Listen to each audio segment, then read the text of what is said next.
Hello YouTubers, I'm Chris Mugwump and welcome to my channel, the Refined Outlaw Review.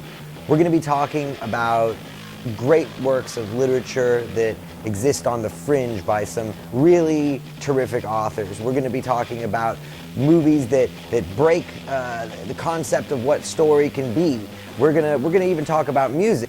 We're going to start today with William S. Burroughs, a great writer associated with the Beat generation, though really he was a man that walked his own path, whose literature is really often imitated but never equaled. William S. Burroughs would have been 104 today, February 5th, so happy birthday, Bill, and here we go.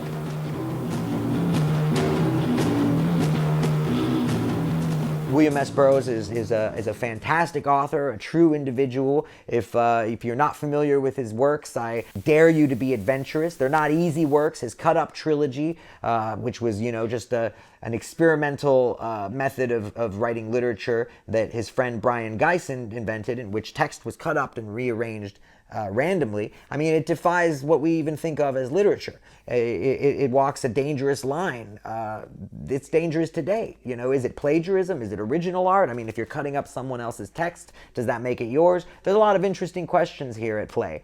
But the cut-up technique has been massively influential. I know that Kurt Cobain was influenced by it. Gus Van Sant, the filmmaker, has been influenced by it.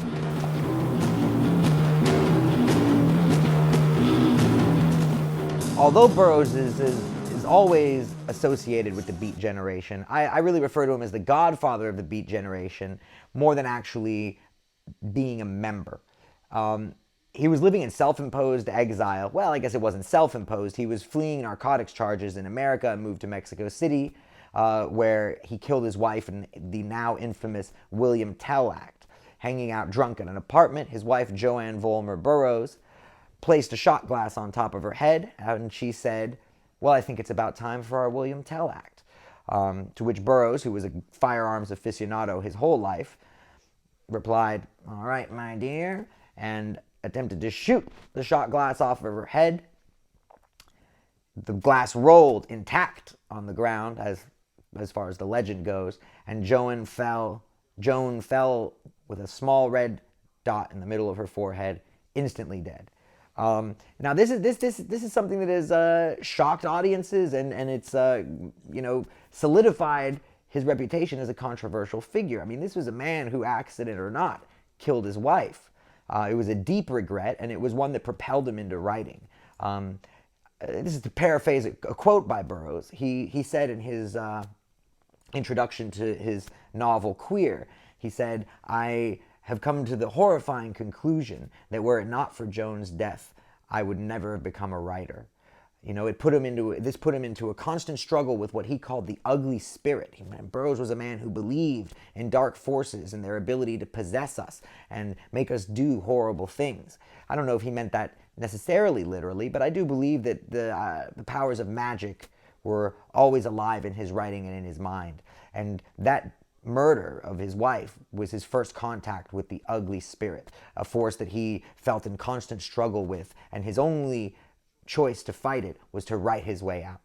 So I find that fascinating, the idea that this terrible, tragic accident propelled a man to become a great writer. Allen Ginsberg considered Joanne Vollmer Burroughs as a martyred saint of literature, believed that her death inevitably led to some of the greatest works of literature. So in a sense, her death enriched the world. Still, it was something that haunted Burroughs his entire life. From Mexico City, he fled to Tangier, where he lived for many years and met with Brian Gysin and Paul Bowles, and there was this whole expat writer community there, smoking hashish and taking majoon, which was a kind of marijuana THC jelly, and it was very prevalent in that society. This is all to say that Burroughs wasn't really present in America for the real blossoming of the Beat generation. I don't believe that he was in City Lights bookstore when Ginsberg first read Howl. Kerouac was, drunk on wine, sitting in the front row. But Burroughs was far off, fighting his demons and inching closer to what would become a revolutionary kind of postmodernist writing, which remains ahead of its time even today in 2018. Though he's often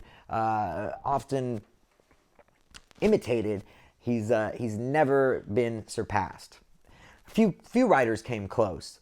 J.G. Ballard, whose experimental novel, The Atrocity Exhibition, was called by Will Self the zenith of the experimental novel in English.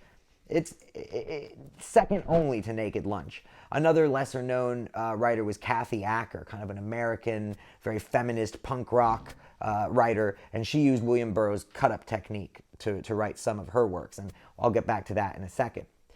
So William Burroughs, to go back to his early life before writing in New York, he was far more interested in drugs and the outlaw lifestyle, living a transgressive life, than he was in writing.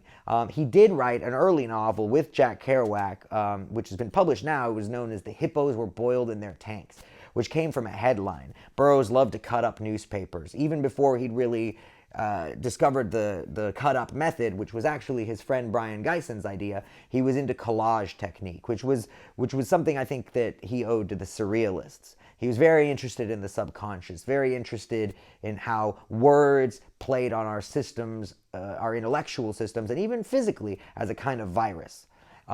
So there was a story in the newspaper about these hippos who somehow their tank began to heat up, and the hippos were found dead the next day. And so that line, "and the hippos were boiled in their tanks," really fascinated Burroughs and Kerouac. It's kind of a darkly funny line. And so they wrote this book together, alternating different chapters. So Kerouac would write a chapter, Burroughs would write a chapter, and that was the retelling of their friend David Kammerer's murder at the hands of their other friend, Lucien Carr. See, now a lot of people don't realize that the beatnik scene was surrounded by these tragedies, tragic murders, tragic deaths.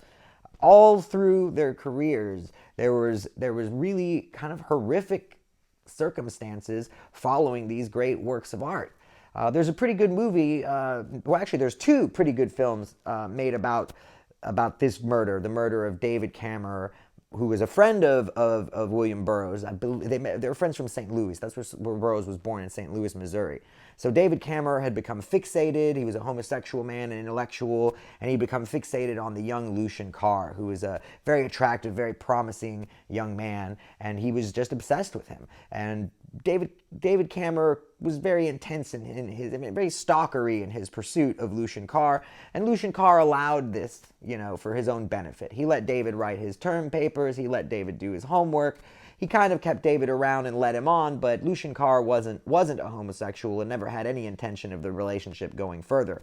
So when one night David tried to push things further than Lucien wanted them to go, there became a struggle, and he was stabbed to death with a small knife that I believe William Burroughs had actually given him as a gift. Later on, Jack Kerouac helped him dispose of the knife, and ended up doing some time in jail as all of this came to light. Kerouac was an accessory. The two of them were going to go off and join the Merchant Marines together just before this murder happened, and this really disrupted those plans.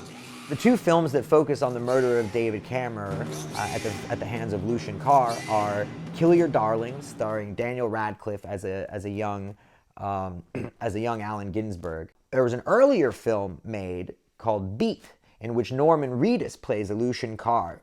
After he served his 2-year prison sentence, he's going down to visit Joanne Vollmer in Mexico. Kiefer Sutherland plays William Burroughs, and his storyline kind of follows the plot of William Burroughs' book Queer. It's a fascinating, loaded story. It has ramifications that can be felt throughout the careers of all of these authors. William Burroughs, outside of The Hippos Boiled in Their Tanks, didn't revisit this too much until one of his last books, My Education, and he would talk about the land of the dead. He believed that in dreams he would go to the land of the dead, and he would encounter Joan, and he would encounter David, and he would encounter his own son Billy Burroughs, who lived a really cursed life. I mean, just imagine your father's this kind of fringe author, junkie homosexual who murdered your mother. Billy Burroughs went to live with William's grandparents in Florida, and they did their best to raise him, but as you can imagine, the kid had some trauma to deal with. He ended up becoming a pretty good writer in his own right, and had it not been for the long shadow cast by his famous father, perhaps he would have earned himself a little more renown. When William Burroughs really got started writing, and I'd say that his career really became an extraordinary thing with Naked Lunch. Now, Junkie is a great book, and as someone who's struggled with addiction in my life, I've got 3 years clean now, but I know what that world is like. And it's amazing how similar, a junkie's experiences in the 1940s are to a junkie's experiences today. I mean, some things don't change. The constant need and the power struggles implicit in that are what really fascinated Burroughs. Burroughs, although he knew the horrors of drug addiction, was always very careful to point out the sensationalism that surrounded drug use. William Burroughs was a savage anti-authoritarian, but he never really got involved in politics.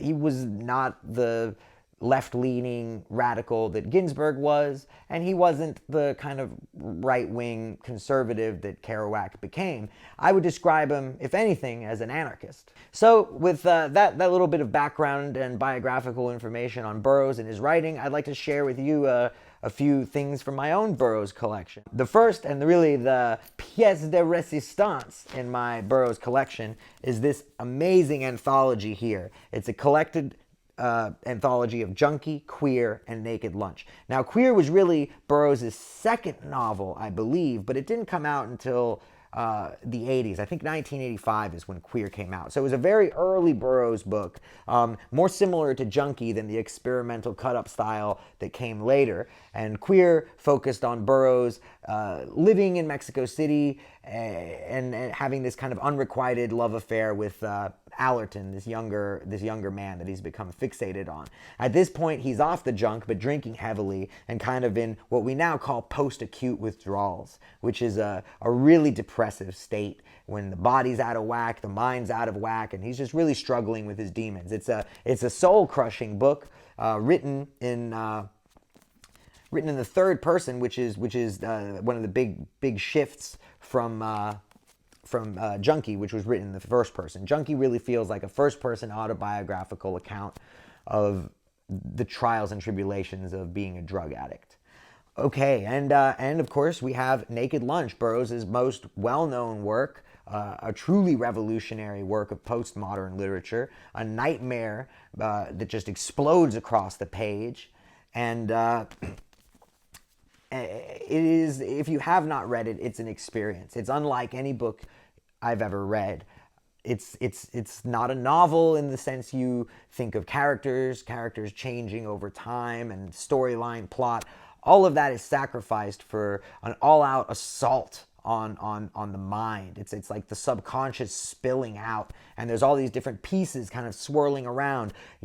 Narcotics obviously play a huge role. The sexuality is what earned Naked Lunch so much controversy at the time. I mean, there was a time where Naked Lunch was a absolutely banned book. Bringing it into the United States was like bringing in contraband. And there was a huge trial, just like Howell underwent an obscenity trial. There were these huge trials surrounding these works, and this is massively important because they rearranged our way of thinking about literature, what literature is, freedom of speech, freedom of artistic expression. Now, what makes this book so special, I'll show you right now, is that it's signed by the great man himself, by the Pope of Dope, William S. Burroughs.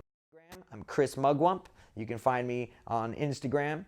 And please stay tuned for more videos in the future.